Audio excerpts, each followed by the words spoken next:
Olá pessoal, tudo bem? Nessa videoaula nós vamos resolver o seguinte exercício. Seja f uma função contínua definida da reta na reta. Suponha que os limites de f de x quando x tende a menos infinito e mais infinito, eles existem e são finitos. Mostre que a f é de fato uniformemente contínua.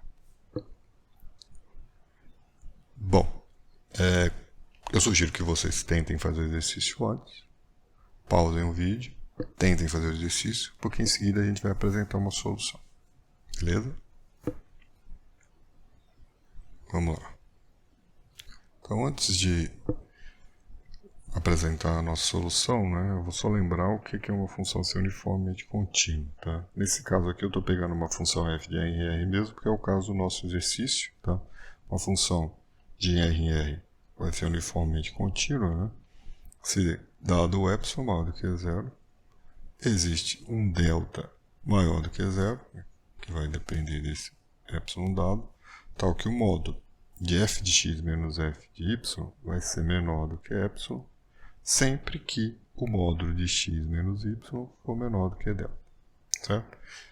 Então, as diferenças, os módulos da diferença de f de x por f de y vão estar epsilon próximo sempre que x menos y em módulo estiverem delta próximo.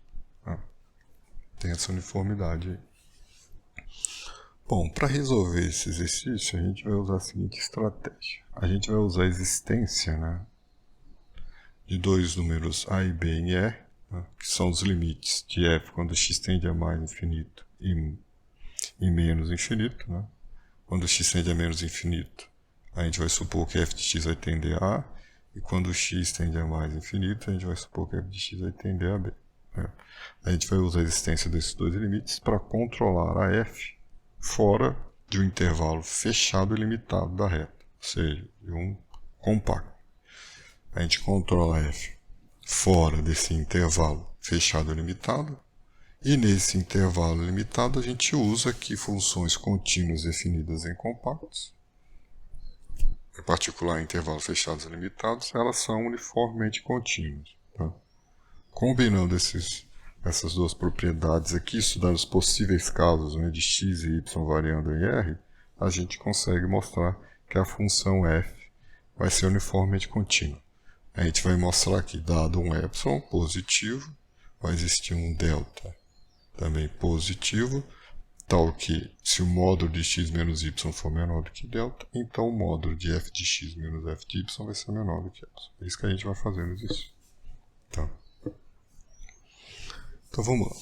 Bom, a gente começa usando então essas propriedades da existência dos limites. Então suponha que, usando então aqui a existência desses limites, então a gente tem, por definição basicamente, que dado um epsilon positivo, vai existir, aqui a gente vai tomar A menor do que B na reta, só por conveniência, tal que a diferença do módulo de f de x por A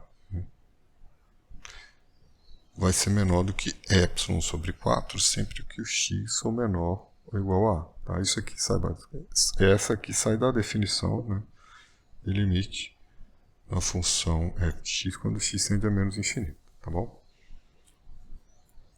Como o limite de f de x quando x tende a menos infinito é A, então, dado o epsilon, existe um A, tal que se o x é menor do que A, então o módulo de f de x menos A vai ser menor do que epsilon sobre 4.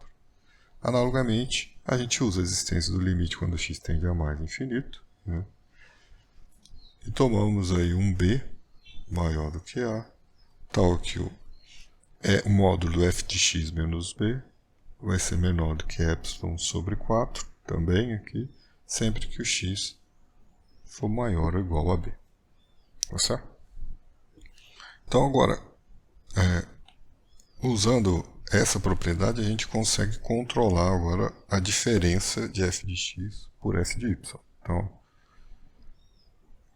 Então a gente pode avaliar o módulo de f de x por f de y. Vou colocar aqui um mais. Vamos supor então que você tem x e y menores ou iguais a. Aí a gente tem que o módulo de f de x menos f de y. Aqui agora a gente pode somar e subtrair o a. Vai ser igual ao módulo de f de x mais ou menos o f de a, não, desculpa, o a menos a de y. Usando a desigualdade triangular agora a gente tem que isso é menor ou igual ao módulo de f de x menos a mais o módulo de f de y menos a, certo? Como a gente está supondo x e y menores ou iguais a, a gente tem que cada uma dessas parcelas aqui são menores do que epsilon sobre 4. Então a gente tem que f de x menos f de y em módulo é menor do que epsilon sobre 4 mais epsilon sobre 4, que é igual a epsilon sobre 2. Certo? Analogamente, né? A gente pode concluir o mesmo resultado se o x e o y forem maiores ou iguais a b. A gente vai ter f de x menos f de y em módulo menor ou igual ao módulo de f de x menos b agora, mais o módulo de f de y menos b, que vai ser menor do que epsilon sobre 4 mais epsilon sobre 4, que é igual a epsilon sobre 2. Certo? Então, da existência desses limites, a gente conclui que o módulo de f de x menos f de y vai ser menor do que epsilon sobre 2, se os x e y menores ou iguais a, e que o f de x menos f de y em módulo vai ser menor do que epsilon sobre 2, se x e y for maior ou igual a b. Tá? Ok, beleza. Então aqui a gente está explorando essa existência desses limites. Bom, agora, observa que essa função f ela é contínua na reta. Logo, ela vai ser contínua no intervalo fechado AB aqui. Os mesmos A e B que a gente trabalhou na página anterior. Então, como isso aqui é um intervalo limitado e fechado, vai ser compacto, então a gente tem que, como a f é contínua nesse intervalo, ela vai ser uniformemente contínua. Isso é, então para aquele epsilon dado, vai existir um delta maior do que zero, tal que f de x menos f de y em módulo vai ser menor do que epsilon sobre 2, sempre que o x menos y em módulo for menor do que delta. Beleza? Aqui a gente ainda vai tomar o delta menor do que b menos a. A gente toma ele suficientemente pequeno tal que ele seja menor do que a diferença de b por a. Tá certo? Dessa forma, a gente obtém até o momento, né, que o módulo de f de x menos f de y, ele vai ser menor do que epsilon sobre 2, que é menor do que epsilon, sempre que o x e o y são menores ou iguais a, ou x e y são maiores ou iguais a b, certo? Além disso, a gente tem também essa diferença se o x e y em módulo for menor do que delta e estiverem no intervalo AB, certo? Agora a gente tem que estudar os demais casos, né? Que não são contemplados aqui no I, 2i e 3i. Então, para fazer isso, a gente vai supor, sem perda de linearidade, que o x é menor do que y, tá? Mesma coisa a gente pode fazer se o x fosse maior que y. Ou procedimentos análogos, né? Então, se a gente supõe que o x é menor do que y, e sabendo, né, que o b menos a é maior do que delta, então a gente tem basicamente só mais dois casos para estudar. Na verdade, a gente tem só dois casos para estudar, que é o x menor do que a, menor do que y, menor do que b, né? E o a menor do que x, menor do que b, menor do que y. Tá? Certo?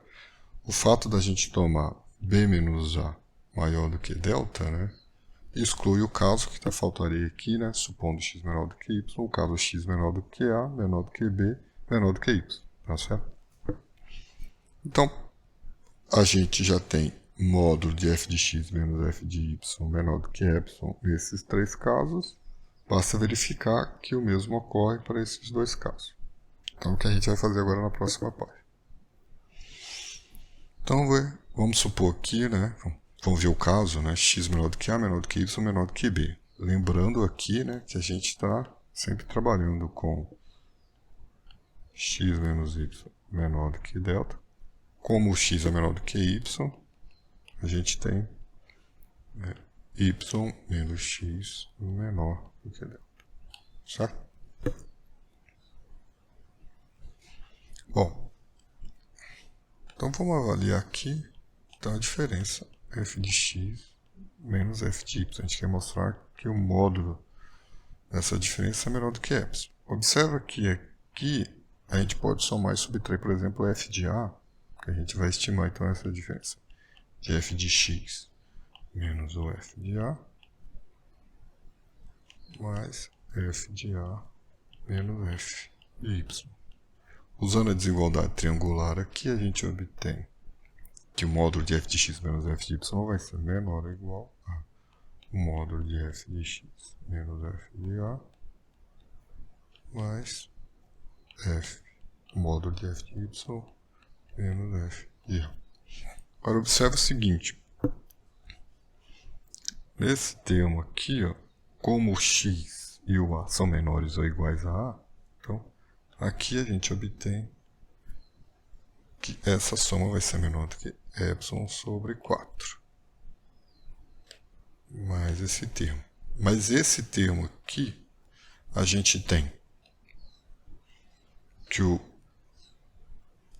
y menos a também vai ser menor do que delta, né? Certo? Porque y menos x é menor do que delta. Certo? Então, aqui a gente também tem que esse termo módulo de f de x menos f de a é menor do que epsilon sobre 2 aqui, né? Porque epsilon sobre 4, mas é epsilon sobre 2. Tá? Que vai ser igual a epsilon. Certo? Então, o módulo de f de x menos f de y vai ser menor do que epsilon, já que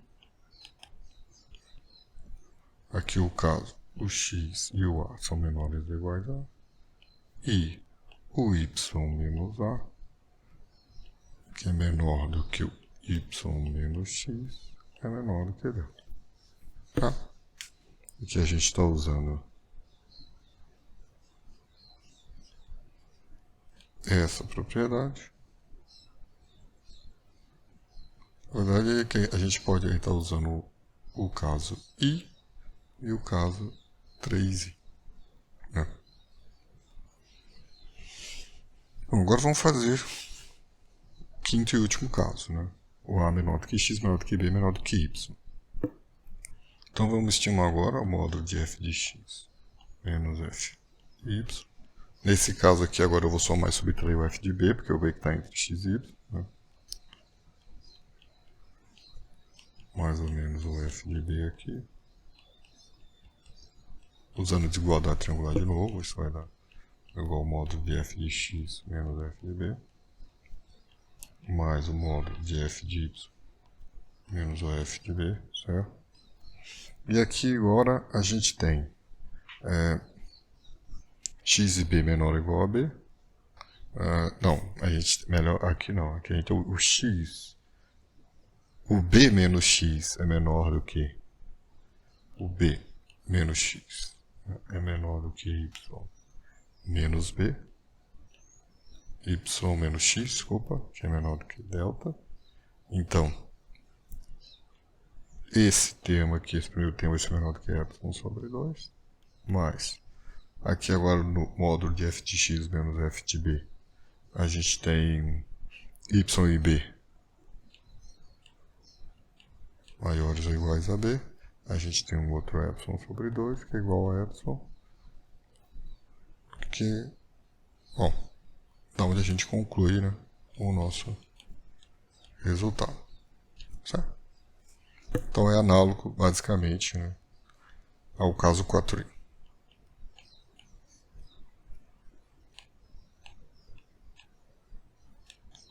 Beleza? Bom, é isso aí. Então a gente conseguiu mostrar que o módulo de f de x menos f de y é menor do que epsilon, né?